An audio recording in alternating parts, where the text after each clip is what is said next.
Very good morning to you. You're watching News Center. We've just had a presser from Funyula Member of Parliament, Paul Otuoma, there reacting to the latest results that you're getting in the ODM primaries in Busia. He has been edged out. So incumbent Sospeter Ojaamong has 92,358 votes, and Paul Otuoma has 63,752. Immediately after those results were released, of course, Otuoma came out to say that he will not accept the results that have been announced. And of course, a couple of minutes ago, he was addressing his supporters, questioning the kind of numbers that have been released in terms of the voters that voted for him and the incumbent Sospeter Ojaamong as well. So this would be a very interesting conversation to have with four gentlemen who are in studio with me. So allow me to introduce them.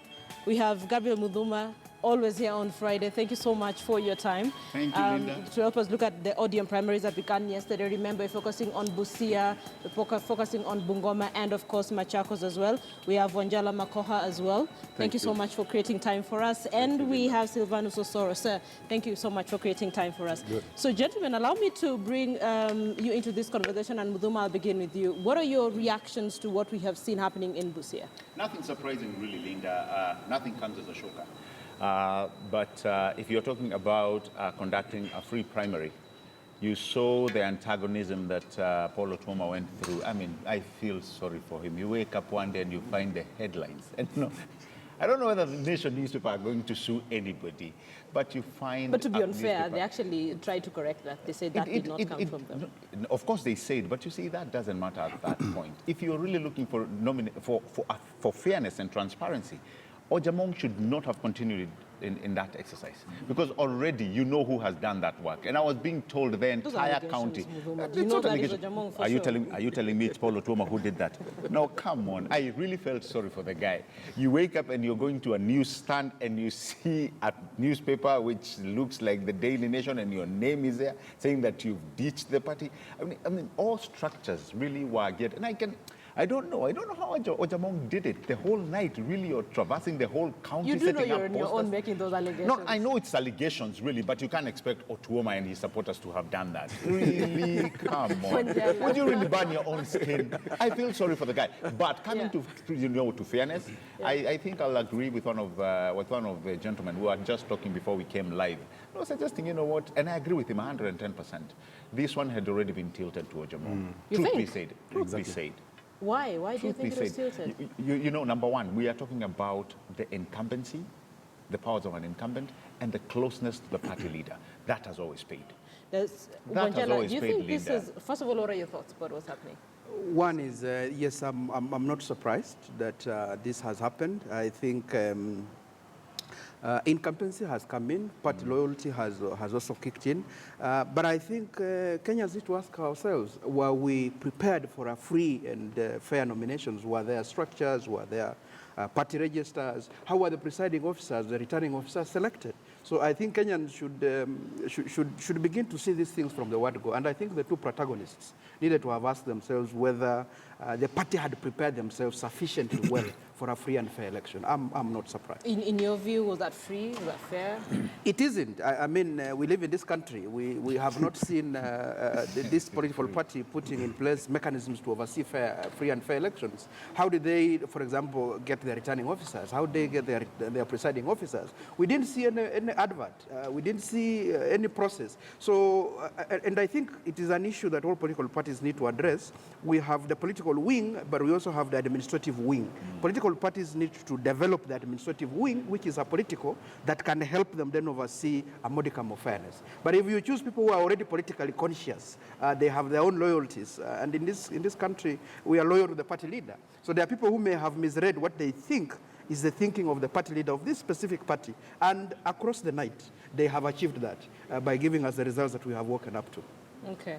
Osoro, let's begin by making it very clear you're vying for a particular seat. Which seat is that? I'm vying for South Mugrango parliamentary seat. Okay. However, I'm also registering my disappointment this morning. Why is registering your disappointment? We should see his nomination. Exactly, because the news were all over. I mean, we were closely watching all through the proceedings. I mean, how things were turning out in Busia County, only to be awakened by a shocker greatest shock. For me, it's actually a shock because the confidence by which the party had actually shown the public in regard to free and fair nomination is not what they've displayed in public. And this is now turning out to be like, it's about loyalty, it's about things that are predetermined. And any ODM aspirant should actually be worried now. So you're an ODM aspirant? Exactly. Up until several minutes ago, maybe. I don't think I should say that now because I think I shouldn't actually be, defending ODM at this moment. This is completely wrong. Okay. Exactly. So what is this that you're saying is completely wrong? Otuoma won free and fair. It's been rigged out, and this is clear. We shouldn't be. We should tell each other the truth. This is so true. Otuoma won free and fair. But the numbers are there. Which numbers? These numbers have been cooked. These numbers are cooked. This thing is about Raila Odinga now. That Raila Odinga probably made one call and said, okay, fine, we are voting this person, give this person this ticket. And everything was... You've even seen people complain about some results from the Teso North and Teso South. That a party register has 800 votes, but the voter turnout comes to 180%. That the whole, it's 100%, but then it exceeds to 80%. That eventually 4,800 people vote in a poll, in a polling center that has got 800 votes. That is a lie. So in other words, all of you seem to think something has gone very wrong in Busia. It is so clear. Something is wrong. Perception. It is not a perception. It is true. It is not a perception. As at this stage, it's a perception. It is not a perception. But I agree with him. And Linda, what register are they using? Yes. Okay. Number one, we know, just like Jubilee, ODM, they don't have, or NASA, so to speak, they don't have what you'd call a member register. You remember there was an issue about that. We didn't know how they were collecting information for them to come up with a register. If you go to the IEBC register, just yesterday, who had started working on that register? KPMG. All of a sudden, you are so concerned. Exactly. You are so concerned about ghost voters.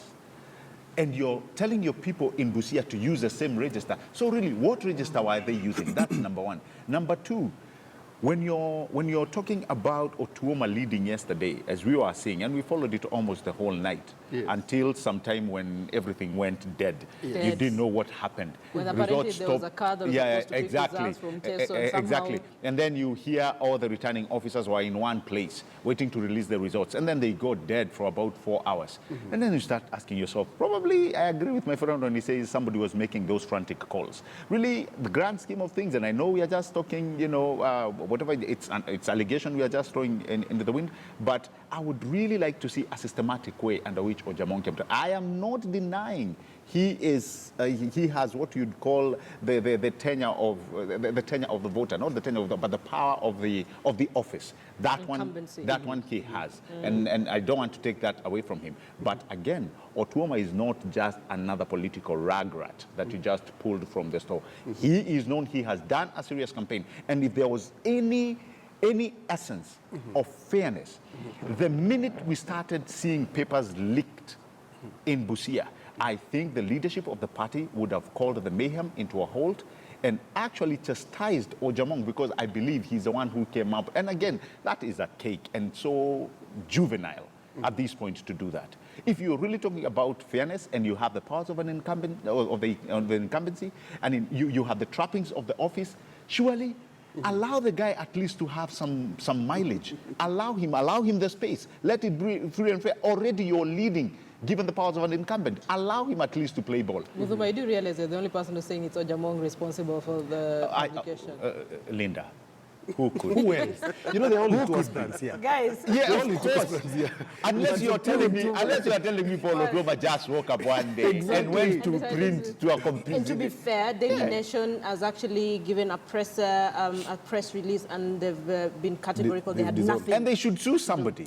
Somebody should be sued. But who is that person again? Because this person could actually be a ghost anyway. Ojaamong.